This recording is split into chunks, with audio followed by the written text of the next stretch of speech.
A significant part of American and Western thinking about peace in the Middle East has been tied to one central image. Look at Germany and Japan, how they came to their senses after World War II and became the most loyal allies. Why don't you do the same? Japan saw its capital destroyed by aerial bombing, 2 of its cities obliterated by nuclear bombs, its wartime leaders executed, and its emperor forced to declare that he was not divine. The country was militarily occupied for several years, and tens of thousands of its women were subjected to forced sexual labor for American soldiers. Yet after all of this, the U.S. rebuilt Japan from the ground up, allowed it to regain industrial and economic prominence, guided it toward a liberal democracy with a more authoritarian streak than usual in the West, and ensured its security under an American nuclear umbrella, mainly against China, North Korea, and, at the time, the Soviet Union, which had annexed northern parts of the Japanese archipelago. Germany, on the other hand, had to abandon the narrative that it was unfairly defeated in World War I, and that it could have had the internal front not collapsed due to naval mutiny and the November 1918 revolution, which the German far-right later labeled the stab in the back. In World War II, Germany tried again, launched an unprecedented expansion, and ended up in flames. The country was occupied by the Soviet and Western Allied forces, divided, and lost territories east of the Oder-Neisse line. Millions of Germans were displaced from East Prussia and the Sudetenland. However, instead of being ostracized like in 1918, Germany was allowed to rebuild within a liberal democratic and federal framework. Its wartime leadership faced trials in Nuremberg, yet West Germany was positioned as the flagship of Western success in contrast to the Warsaw Pact nations. From the American and Western perspective, this analogy remains dominant. Why did the Japanese accept 2 nuclear bombs, the destruction of their capital, and national humiliation, yet still integrate into the Western camp against the Soviet Union and Communist China in exchange for industrial leadership and democracy? Why did the Germans understand in 1945 what they failed to grasp in 1918 and cease all claims to territories east of the Oder River, East Prussia, the Sudetenland, or unification with Austria?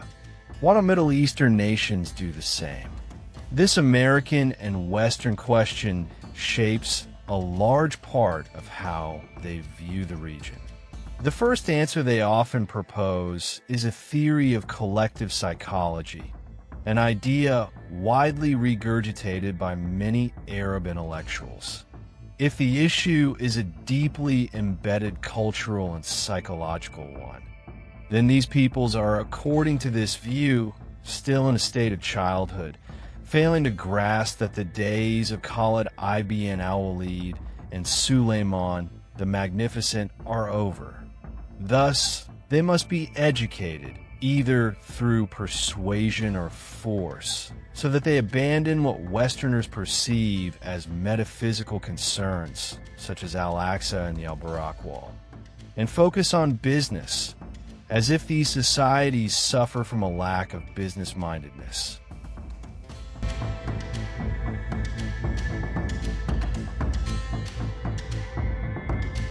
The second answer, closely linked to the first, is that these nations have not yet suffered a truly total and crushing defeat, one that would bring about complete shock and awakening. Japan, for instance, only grasped reality after Hiroshima and Nagasaki.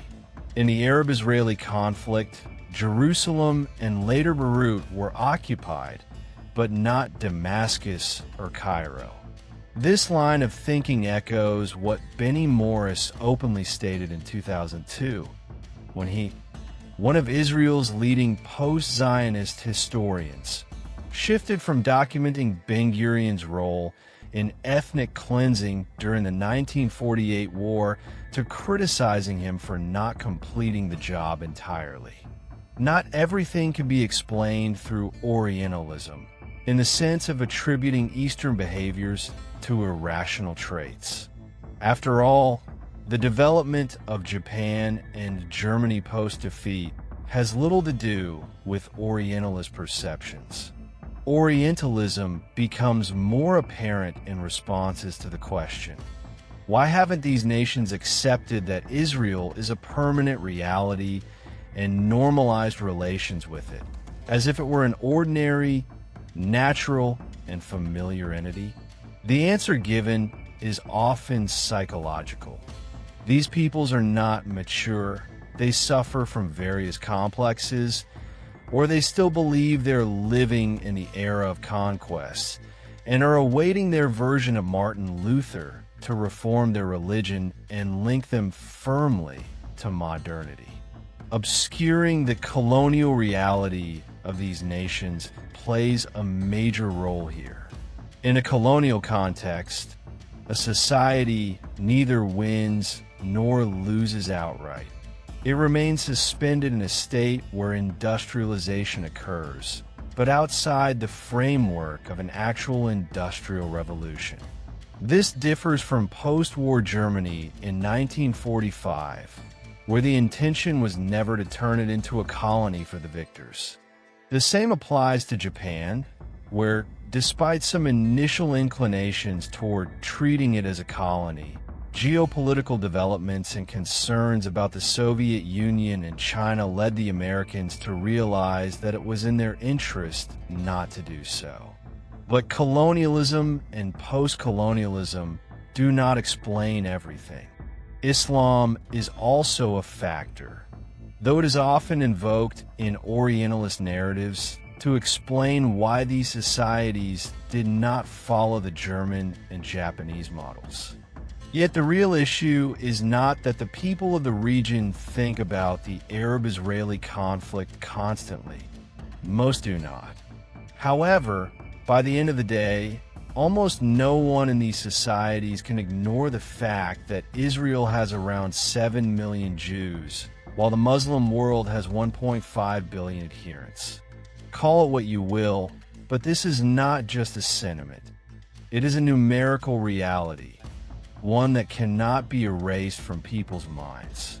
Of course, 99.99% of those 1.5 or 2 billion Muslims will never fight Israel, but they remain part of this equation. You may call it an illusory calculation, but it remains a numerical one. You may call it a numerical calculation, but it remains a religious one. This is precisely what the advocates of the Abraham Accords in the UAE, where most residents are not even citizens, failed to consider. This notion finds an echo in Genesis 22. The angel of the Lord called to Abraham a second time from heaven and said, "By myself I have sworn, declares the Lord, because you have done this thing and have not withheld your son, your only son. I will surely bless you and make your descendants as numerous as the stars in the sky and as the sand on the seashore. Your descendants will take possession of the gates of their enemies." God promised Abraham that his descendants would be as numerous as the stars in the sky.